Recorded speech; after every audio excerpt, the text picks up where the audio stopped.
Tafiditra amin'ny ezaka sy fanamafisana ny politika akapobean'ny fanjakana dia ny fampiroboroboana ny indostria sy ny fanodinana ara-toekarena, ny atrikasa fifampidiniana ho fampiroboroboana ny lalam-piariana enamena ato amin'ny faritra atsimon'i Madagasikara, ahitana ny faritra Androsy sy Anosy izay notanterahana ny 7 febroary sy ny 2 marsa 2024 tao Taolanaro, renivohitry ny faritra Anosy.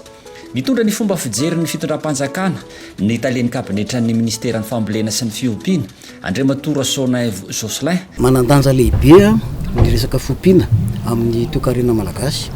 Dia ankehitriny misy ny atrikasa izay nanasana ny mpiara-mombonatoka, ny sehatra tsy miankina, ny mpitopy, teknisianina rahateo hijery hoe ikandoha ahoana ny entina ampandroso ny famokarana enamena mba hanatsarana ny tontolon'ny fampandrosoana Madagasikara. Io moa dia mandray an'le fihinana Andriamatoa président république ny mikasika an'le faharoa le mikasika ny fampiroboroana industria sy ny vokatra hodina eto an-toerana.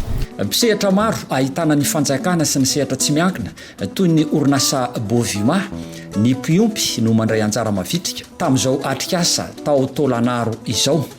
Zava-dehibe ho an'ireo tantsaha-mpiompy ny fanatrehany ity atrikasa ity. Raha tontosa ny ady hevitra izay fanovana amin'ireo bailleur sy ny olo manam-pahefana dia minosy matoky fa ho tontosa antsakany sy andavana ny fiompiana. Raha misy karazana hoe fanohanana anay-mpiompy, tokony mila fanamafisana amin'ny resaka tsy fandriam-pahalemana aloha.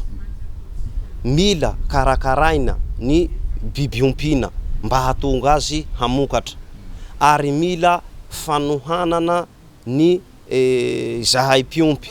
Manana ny anjara toerany lehibe ao amin'ny lafin'ny fiariana sy ara-toekaren'ny mponina aty amin'ny faritra Atsimonosy ny fiompiana Ondriamanosy.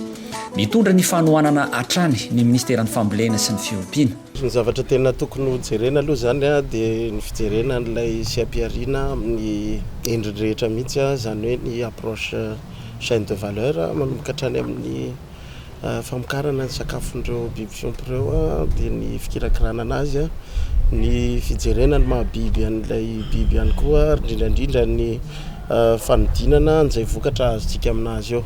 Fatantsika tsara fa efa misy mpampiasa vola maro sy napiditra fampiasam-bola ao anatin'io sehampiariana io, ary efa misy fanatsarana maro sy ezaka maro ihany koa natao aty fotony ho fanatsarana ny lafin'izay fiompiana sy fiariana enamena zay aty amin'ny faritra Androsy ny faritra Anosy, dia mba ahafahana mampitodika bebe kokoa ny toe-tsain'ny mpamokatra zany sy ny mpiompy makany amin'ny tsena, ary manatanteraka an'izay lafin'ny fiompiana zay mba hamaly ny fitakiana sy ny fenitra iraisam-pirenena sy any amin'izay toerana mety andefasana an'izay vokatra zay no andipisian'ilay atrikasa tanterahana androany. Tsy mijanona amin'izay ihany moa fa mbola manampy anazy ihany koa ny fanokafana sy fampisehoana antsika sahady ny lay antsoina hoe tondrozotra mitodika ho an'ny sehatry ny fiompiana na plan directeur élevage, mba ahafahana ho apetraka ao lasitra eto amin'ny tany sy ny firenentsika, mba ho arahana zany hampiroboroboana ny sehatry ny fiompiana io manomboka izao.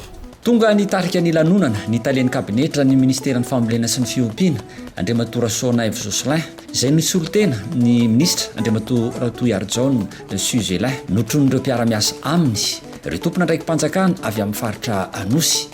Tanjona akapobean'ity atrikasa ity ny ampirindra ireo hetsika isan-karazany atao sy ibanjinana ny ho avy ho an'ny sehatry ny enamena any Atsimo.